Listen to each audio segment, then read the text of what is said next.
আসসালামু আলাইকুম। মই এতিয়া আপোনালোকক দেখাই আছোঁ ধনন্তৰী আয়ুৰ্বেদিক মেডিচিনত আপোনালোকে কেনেকৈ আইডি ল'ব। মই এতিয়া ক্ৰম ব্ৰাউজাৰত অপেন কৰিলোঁ। এতিয়া মই লিখিম ধনন্তৰী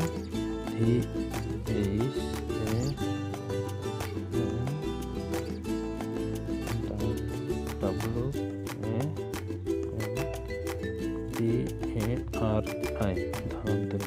এতিয়া চাৰ্চ কৰিম মই। এতিয়া ওপৰত আহিছে ধনন্তৰী.com, ইয়াতে মই ক্লিক কৰিম। এতিয়া মই তলপিনে গুচি আহিম। তলপিনে যোৱাত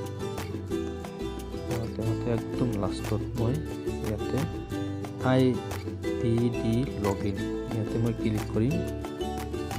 ইয়াতে আপোনালোকে চাওক তলত আছে নিউ ইউজাৰ, ইয়াতে আছে নিউ ইউজাৰ, ইয়াতে মই ক্লিক কৰিম। ইয়াতে মোৰ যেটো মোৰ তলত লম মই আইডিটো বহাই আছোঁ। ইয়াতে IB6673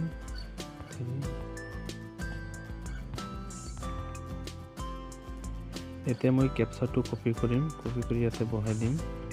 আৰু নহ'লে আপোনালোকে ডাইৰেক্ট ইয়াত লিখি দিব, জয়নিং নাওত ক্লিক কৰিব।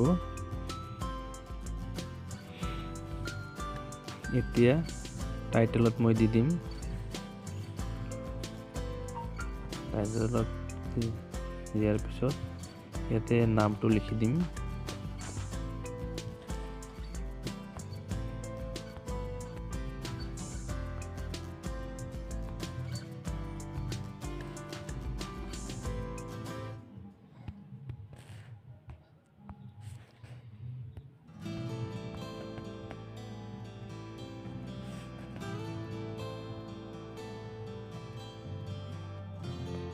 তাৰপিছত ডেট অফ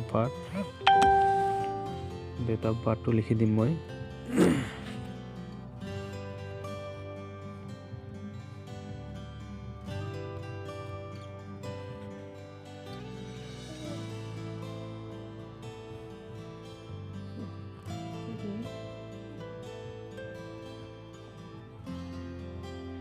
এতিয়া এড্ৰেছত মই লিখিম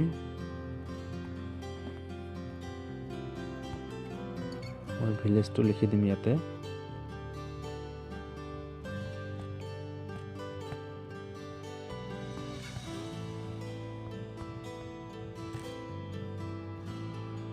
তাৰপিছত ইয়াতে মই চিটি লিখিম।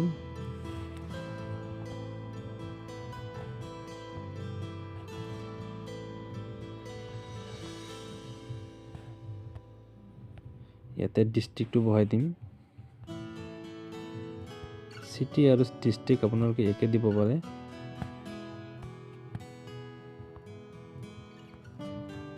ইয়াতে ষ্টেট অসম। ইয়াত তাৰপিছত পিন নাম্বাৰ দিম।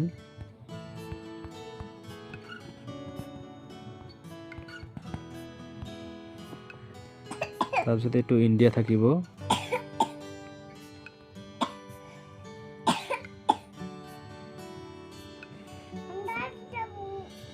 তাৰপিছত মোবাইল নাম্বাৰ,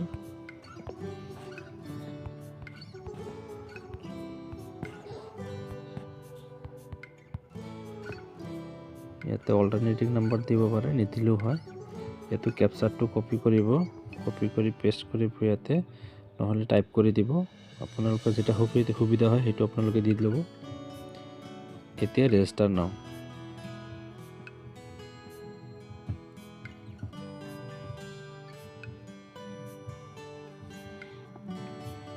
এতিয়া চাওক আপোনালোকৰ আইডিটো হৈ গৈছে। এতিয়া আপোনালোকে এইটো স্ক্ৰীনশ্বট মাৰি ল'ব। মই স্ক্ৰীনশ্বট মাৰি লৈছোঁ। এনেকৈ আপোনালোকে আইডি বনাই ল'ব। আপোনালোকে এজনৰ ডাউনত ডাইৰেক্ট 3জন দিব, তাতকৈ বেছি নিদিব। Thank U.